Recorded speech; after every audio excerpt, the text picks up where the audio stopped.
Bonjour, bienvenue à la chaîne HamPC. Aujourd'hui, on va vous présenter la correction de l'exercice numéro 3 sur les amines. On avait commencé l'exercice 1 qui était la nomenclature. Voilà, on dissout une masse M égale à 14,75 g d'une amine aliphatique A. Dans 500 ml d'eau, on prélève 20 ml de cette solution que l'on dose en présence de BBT par une solution d'acide chlorhydrique de concentration Ca égale à 1 mol par litre. Le virage de l'indicateur est obtenu par un volume Va égal à 10 ml d'acide versé. Petit 1, déterminer la concentration molaire de A, de la solution A. Petit 2, déterminer la masse molaire de A. Petit 3, déterminer la formule brute de A. Petit 4, écrire les formules semi-développées possibles de A et les nommer en précisant leur classe. Petit 5, identifier le composé A, sachant qu'il est de classe tertiaire. Petit 6, écrire la réaction de dosage de A dans une solution d'acide chlorhydrique. Petit 7, l'amine A réagit avec un excès de 2-bromopropane. Petit A, écrire l'équation bilan de la réaction du composé A sur le 2-bromopropane. Petit B, donner le nom du produit obtenu. Petit C, quelle teinte a pris la solution A en présence de BBT. Alors, on va vous donner la correction. On vous donne la correction de l'exercice 3. Donc, on entre dans les détails de la correction. Voilà, petit 1, on disait que de déterminer la concentration de A. Ça veut dire la concentration de l'amine aliphatique. Alors, nous avons CBVB égale à CAVA. Ici, CAVA, c'est la concentration de l'acide chlorhydrique multipliée par le volume de l'acide chlorhydrique. Et ici, nous avons CBVB. Alors, je vous rappelle que CBVB, ici, c'est le volume dosé. On avait le volume de la solution, mais on ne prend pas le volume de la solution, on prend seulement le volume dosé.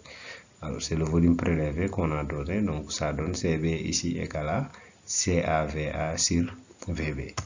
Alors ça, si on le calcule, on se retrouve avec CB, le volume, la concentration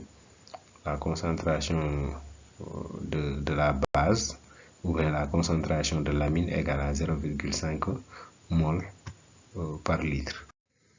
Alors, petit 2, on demande de déterminer la concentration molaire, de déterminer la masse molaire.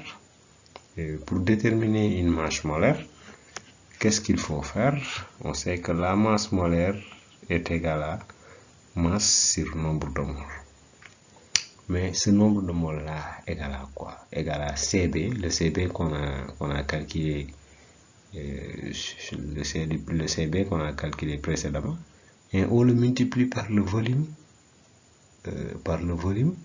de la solution, de l'amine aliphatique. On le multiplie par ça. Attention, hein, à chaque fois il faut le multiplier par ce volume-là, sinon vous n'allez pas avoir le nombre de moles de la solution.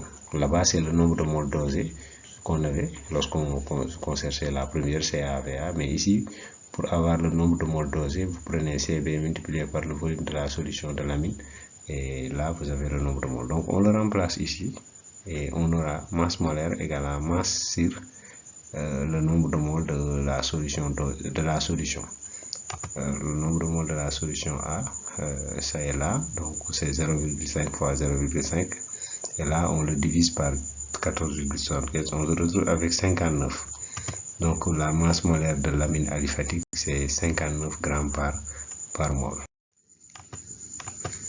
Alors, vu qu'on demande de déterminer la formule brute de l'amine, et que l'amine est une amine aliphatique, c'est-à-dire une amine aliphatique, une amine qui est saturé et qui n'a pas de qui est saturé et qui est une monoamine aussi.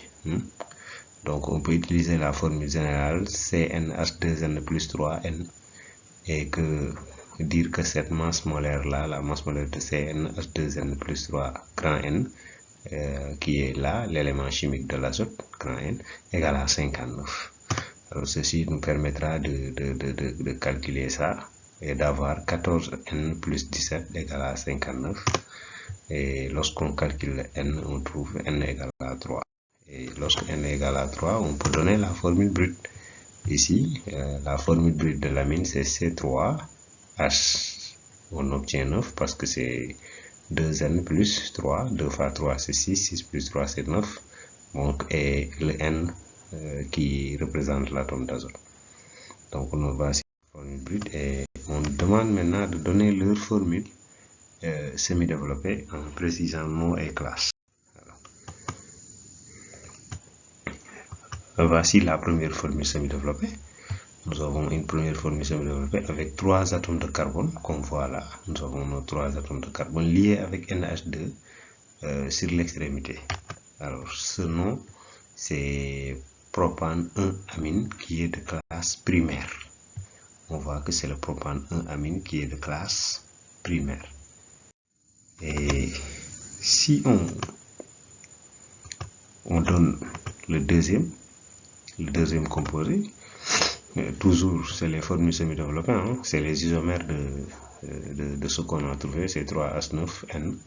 Alors ici on a 1 carbone, 2 carbone, 3 carbone. Ici nous avons notre N qui se trouve sur la deuxième position. Donc on a propane 2-amine. Donc ça c'est aussi une amine de classe primaire. Ça respecte la formule générale des amines de classe primaire R-NH2. Donc nous avons 2 amines primaires pour le moment. On continue de donner les formules semi-développées.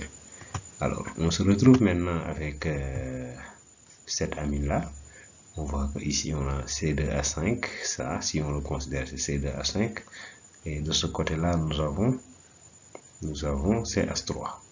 Alors cela veut dire que ici vous avez N-méthyl, ça est là, N-méthyl, ça c'est le méthyle, N-méthyl éthanamine, N-méthyl éthanamine.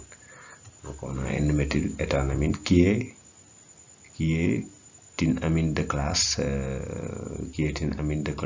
secondaire. Voilà. On arrive maintenant on est toujours sur les formules semi-développées. Alors là, on a une formule semi-développée qui respecte toujours C3H9N. Alors on a ici CH3, ici CH3, ici CH3 et là on voit qu'on a une amine de classe tertiaire. Alors pour donner le nom, nous avons N diméthyl méthanamine. N diméthyl méthanamine. Voilà, donc on a donné toutes les formules possibles. Maintenant, on nous demande sur la question 5 d'identifier la formule de A, sachant que sa classe est de classe tertiaire. Alors, pour identifier ça, on donne la formule de l'amine avec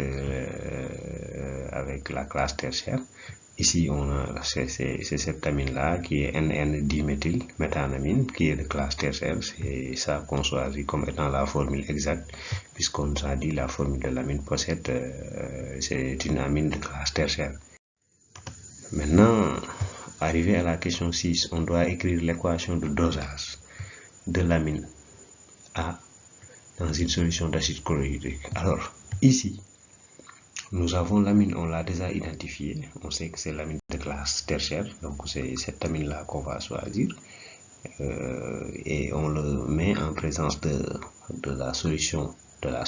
Ici, on prend la solution d'acide chlorhydrique, H3O plus Cl-, c'est la solution d'acide chlorhydrique, c'est une solution acide, donc on a l'ion hydrogène, plus l'amine. L'amine ici sera considérée comme une base, parce que les amines sont des bases. Donc une base qui réagit avec de l'acide, ça donne ici un ion plus H2O. Alors cet ion là est accompagné de Cl-. Alors ces ions là, on les appelle les ions ammonium. Hein. Donc ici, nous avons un ion ammonium accompagné de Cl qui est un ion spectateur qui stabilise l'ion ammonium. Voilà, nous sommes arrivés à la question numéro 7. Question numéro 7A. Écrire l'équation bilan de la réaction de A du composé A sur le 2-bromo-propane. D'abord, on va donner la formule du 2-bromo-propane. On voit que le 2-bromo-propane, c'est ça sa formule. Donc, c'est un halogénure d'alcane. Donc, qui a la ramification ou bien la position de Br se trouve à la position 2, mais c'est 2-bromo-propane. Donc, voici sa formule. Et c'est cette formule-là qu'on va utiliser en présence de notre amine déjà identifié. Donc, lorsqu'on utilise, voici notre amine déjà identifié, c'est l'amine de classe tertiaire plus le bromopropane, le 2-bromopropane. Alors, qu'est-ce qui se passe? On a une réaction parce que là, on voit que l'amine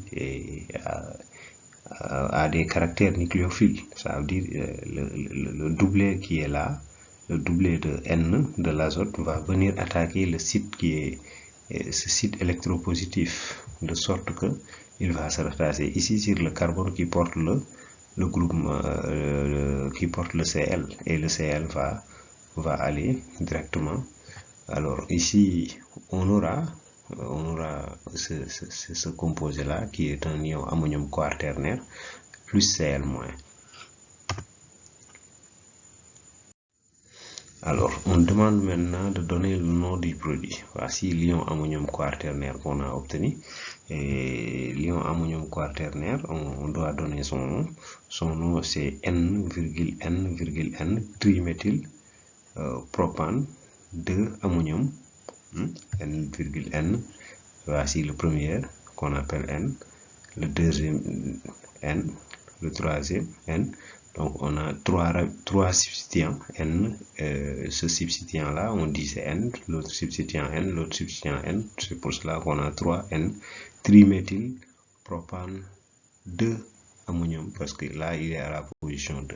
Alors, on peut donner le nom d'une autre manière. On peut mettre N,N,N triméthyl isopropyl ammonium. Ça aussi, ça marche.